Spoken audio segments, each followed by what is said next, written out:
inihain na po ni Senador Bam Aquino ang Senate Bill number 1923 na magbibigay ng kapangyarihan kay President Ferdinand Marcos Jr. na isuspend ang excise tax pag may national o global economic emergencies. Layo nitong makatulong sa mga pamilyang mababa o hindi sapat ang kita laban sa biglang pag-akyat ng presyo ng mga bilihin.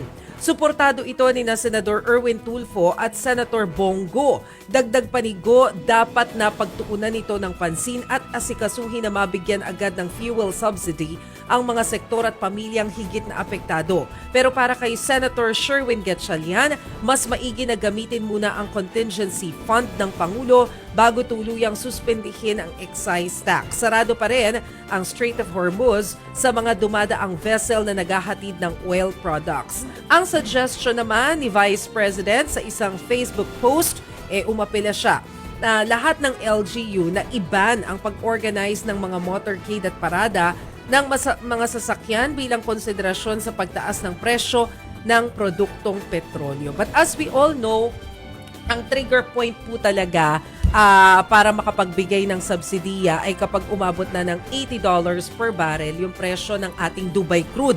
Kaya po Dubai crude dahil yan po talaga yung pinagbabasihan natin ng presyo natin dito sa Pilipinas. So, $80 per barrel, ang sabi kanina, hindi ko alam kung nabago na ngayon kasi mabilis gumalaw yung presyo. Kaninang tanghali, nasa $76 mahigit. Ganun yung presyo. So, medyo malapit-lapit na tayo. Parang ang sabi nga nila, nung biglang nagkaroon ng problema sa Middle East, yung within the day, nag-shoot up agad sa $82.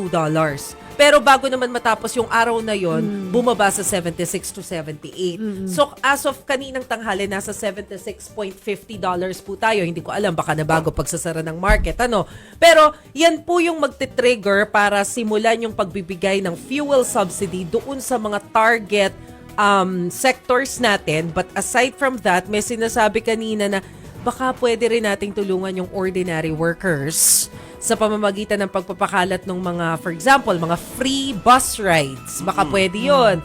O kaya yung mga public transportation na mas mababa yung pasahe. Temporary lang naman to.